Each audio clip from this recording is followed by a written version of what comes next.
Bonjour à tous, je vous propose un extrait du livre Les Contes du magicien. Ce chapitre s'intitule L'enfant et le chêne. C'était il y a bien longtemps, dans le sud de la France. Il y vivait un magicien et son fils. Un jour, alors qu'ils marchaient dans la forêt, ils virent un chêne gigantesque. Le garçon s'exclama. Papa, regarde le gros arbre. Le magicien tourna son regard dans la direction de cet être majestueux. Allons lui parler, dit-il à son fils. Le fils parut interrogé. Il dit: Je ne savais pas que l'on pouvait parler avec les arbres. Le magicien sourit doucement. Il posa ses mains avec délicatesse sur le tronc rugueux du chêne et parut ému. Il posa finalement son front contre celui-ci. Il dit à son fils: Regarde, il respire. Le garçon fit de même et sentit la vibration pulsante de ce grand être. Il eut l'impression que l'arbre ouvrit un œil, puis un autre. Et c'est dans le silence de cette vibration chaude que son récit commença. Je suis le chêne. Comme tout grand chêne, je suis né d'un gland tombé sur le sol. Un jour, je fus recueilli par une douce main et planté en ce lieu magnifique. Le garçon n'en revenait pas. Non seulement il sentait la respiration vivante de l'arbre, mais en plus, celui-ci racontait une histoire à travers cette vibration silencieuse. Sous ses mains, il sentit l'arbre sourire avec profondeur. L'histoire se poursuivit. Dans mon cœur de gland, j'ai aspiré fort à devenir un grand et beau chêne, car je savais que le grand esprit avait placé en moi cette réalisation. À travers un autre arbre je suis né, à travers des mains douces, j'ai été transporté déposé en terre. Il me fallut attendre la saison favorable pour éclore. Mon vœu intérieur était si cher que le grand esprit me protégea des écureuils et des sangliers.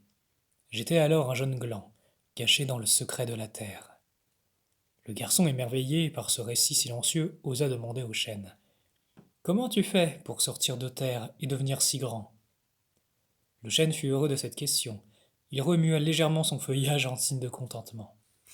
J'ai dû être confiant et patient. La foi en le grand esprit et la joie de chaque instant facilitèrent ce long chemin.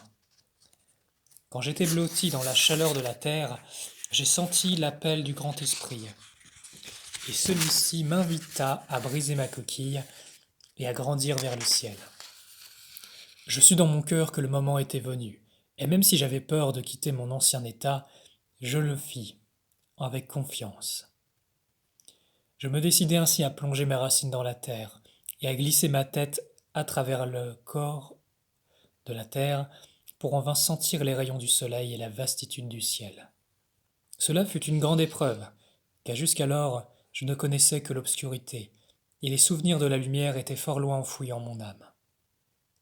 Quand je vis cette lumière pour la toute première fois, mon cœur se mit à battre. Quelque chose en moi se souvenait, et ce souvenir me donna la force et le courage de grandir, encore et encore vers le ciel. J'assistais le premier jour à mon premier coucher de soleil. Une crainte en moi s'éleva de ne jamais revoir le soleil et sa lumière, la vibration chaude et douce de son amour. Quand nous revoyons la lumière pour la première fois, notre désir le plus cher est d'être toujours avec elle. Le garçon fut ému de ce récit. Cette histoire de lumière lui rappelait quelque chose. Il dit au chêne: Mon papa me dit toujours que la lumière vit en mon cœur et que je peux la contacter à tout moment en y pensant. Quand je fais cela, je sens son amour couler dans mon corps et me réchauffer. Le chêne regarda le garçon avec douceur. Après un moment de silence, il poursuivit. Le soleil avait donc disparu, mais il laissa place à beaucoup de points brillants dans le ciel. Quand elles sentirent mon chagrin, les étoiles me dirent: Ne pleure pas, jeune pousse, car nous sommes tes gardiennes. Quand une lumière s'éteint, des milliers s'allument dans les cieux, et ces lumières sont le reflet de la lumière qui vit en toi. Leurs conseils et leur sagesse me toucha si profondément que je ne fus plus jamais triste à la vue d'un coucher de soleil. Ainsi donc, nous vivons tous ensemble avec nos lumières et cette flamme qui vit et vibre en nous. C'est le cadeau du grand esprit à tous ses enfants. Le chêne interromput son discours. Il semblait tourner vers les profondeurs de son être.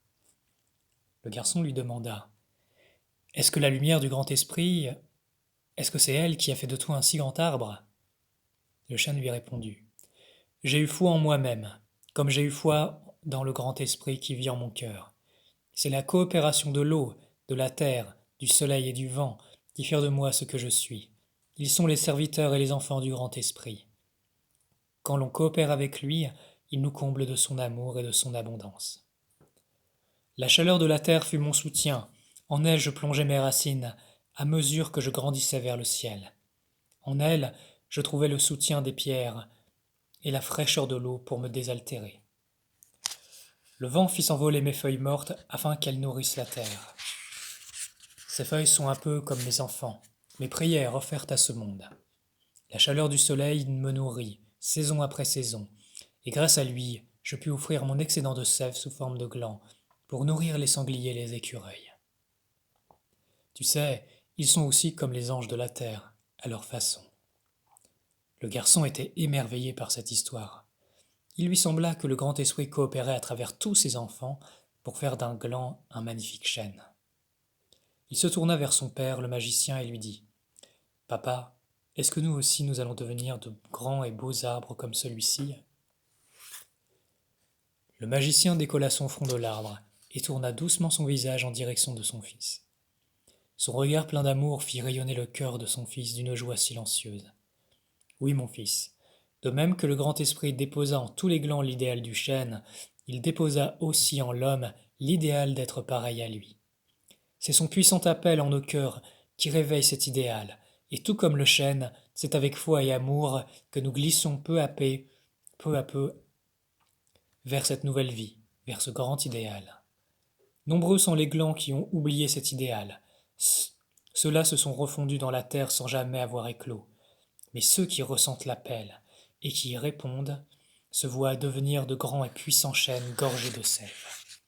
C'est la lumière en nos cœurs qui nous montre la direction. C'est le silence de son chant à l'intérieur de ton âme qui te fera devenir pareil à lui. Tout comme notre ami le chêne, tu ne seras pas seul sur le chemin, car le grand esprit enverra ses anges pour que tu croisses. Il viendra un temps où, après avoir planté tes racines dans la terre et être gorgé de l'amour du soleil, ton arbre intérieur donneront des fruits.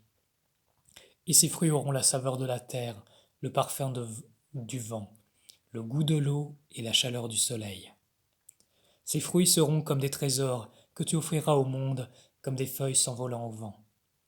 Peut-être que quelque part vit un autre magicien avec ses enfants, et leur cœur pourra recevoir ces feuilles encore pleines de sève. Peut-être même que la parcelle vivante du grand esprit en ces feuilles réveillera en leur âme le souvenir de leur nature véritable. Je te le dis, mon fils, le remède est silencieux et distillé dans le cœur de qui sait lire entre les lignes de ces feuilles.